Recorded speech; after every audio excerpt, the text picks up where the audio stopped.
હાલમાં ગુજરાતમાં ગંભીરા બ્રિજ તૂટવાની ઘટના ભૂલાઈ નથી, ત્યાં બીજી એક મોટી દુર્ઘટના થાય એવા કોઝવેનું કામમાં મોટા પ્રમાણમાં ભ્રષ્ટાચાર જોવા મળ્યો છે।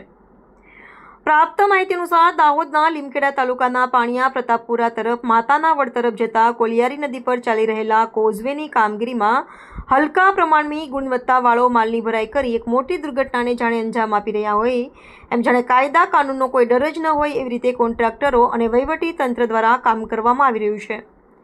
ગામના જાગૃત નાગરિક દ્વારા અમારી મીડિયા ટીમનો સંપર્ક કરતા અમે જ સ્થળની મુલાકાત લીધી ત્યારે ત્યાં લોખંડનો એક પણ ટુકડો પડેલ ન હતો અને નાળા પર ડાયરેક્ટ જ સિમેન્ટ પાથરી દેવામાં આવ્યો હતો।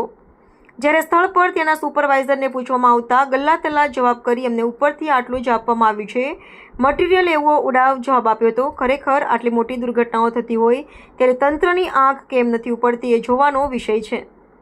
જ્યારે ગ્રામજનોનું કહેવું હતું કે કામની શરૂઆત થઈ ત્યારથી જ સ્ટીલ વાપરવામાં આવ્યું નથી અને આ રોડ પર આ કોશો પર વારે ઘડીએ બાઇક સ્લીપ ખાવાના અકસ્માત થતા હોય ત્યારે તંત્ર હવે નક્કર કામગીરી કરશે કે પછી ભીનું સંકેલે છે એ જોવાનું રહ્યું। રિપોર્ટર બારિયા ભૂપેન્દ્રસિંહ સંજય। અહીંયા અત્યાર સુધી કોઈ લોખંડ વાપરવામાં આવ્યું છે? ના, નહીં આવ્યું, કોઈ નથી આવ્યું। મેં પૂછ્યું છે કે લોખંડ આમાં આવે કે નહીં, તો લોખંડ વગરનું કામ ચાલે, આરસીસી પીસીસી એટલું કરવાનું એવું કહ્યું છે। આમની પાસે અત્યારે ટોટલ કેટલી ભરાઈ એટલી કરવાની? અત્યારે તો એક બે ભારી પડી છે, એ તે ક્યારની જે તે ટાઈમે ચાલુ કર્યું તે ટાઈમની પડલી છે અત્યારે। આમાં અંદર કોઈ બીજું કોઈ લોખંડ કોઈ લોખંડ નહીં કર્યું, કોઈ પીસીસી નથી કરી, કોઈ નથી કર્યું, એટલે ડાયરેક્ટ નાળા ઉપર જ કરી દીધું છે। નાળાની અંદર જે નાખી છે મેટલ નાખી અને ડાયરેક્ટ નાળા મૂકી દીધા છે। કેટલા ફૂટનું અહીં ભરાઈ ચાલુ છે? ભરાઈ અત્યારે 400ની એવું કહે છે એ લોકો, પણ હવે કેટલાની કરે છે હવે એનો M30 છે કે M40 છે શું છે માલનું એ બી કીધું કે કોઈ જવાબ આપવા રાજી નથી, કોઈ એન્જિનિયર છે નહીં। તમે અહીંના છો? સ્થાનિક? હા, સ્થાનિક છું, હા, ગામના જ છો? અહીંયા જ છું, ગામના પ્રતાપપુરા ગામના જ છું। એવું છે, આપનું નામ? દિલીપભાઈ મંગનભાઈ પૂજારા। એવું હે ને? કામ સારી રીતે થવા જોઈએ ને? કામ આપણે સારી રીતે થવું જોઈએ ને। જાહેર માર્ગ છે? જાહેર માર્ગ છે, અત્યારે 40 થી 50 ગામોના લોકો જાય છે, પાણીયા સ્કૂલમાં જાય છે લોકો, અત્યારે બહુ તકલીફ પડે છે, 5-6 જણા તો અહીંયા પડીને ભાગી ગયા છે।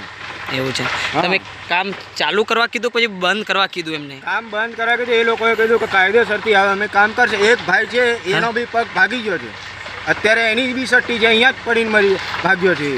2 જણ છે અત્યારે બી આવી ગયો છે, આ ભાઈને પૂછી લો, હજુ હદર્યો નહીં। અહીંયા એન્જિનિયર સાહેબ હાજરમાં છે કે નથી હાજરમાં? એન્જિનિયર હતા જોવા નહીં મળતો, એન્જિનિયર ક્યાં છે તે ખબર નહીં, એન્જિનિયર છે કે નહીં છે એ ખબર નથી। કોન્ટ્રાક્ટર બી હવે ફોનમાં વાત કરે છે, પણ કઈ જગ્યાએ છે ફોનમાં એ ખબર નથી। અહીંયા જે કામ કરે છે કઈના માણસો છે? આ ભાઈનો પગ હજી બી નહીં જાય ના, જે કામ કરે છે કયાના માણસો છે?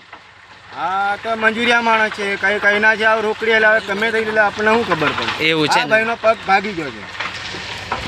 હે ભાઈ છે અહીંયાથી આપણે વંચેલાથી આમ જતો હતો, ત્યાં જઈને અમે બાઇક લઈને પડેલા, અહીંયા મારો પગ ખરાબ થઈ ગયો। એવું ને? ઓકે ઓકે, 1.5 મહિનો 2 જણ પડ્યા છે, હજુ 1.5 મહિના અત્યારે પાટો છૂટે તેથી ગાડી સડાવમાં જવા ગાડી લઈને જતા હતા, રેસમાં આવી એટલે ગાડી બ્રેક નહીં લાગી। ઓકે।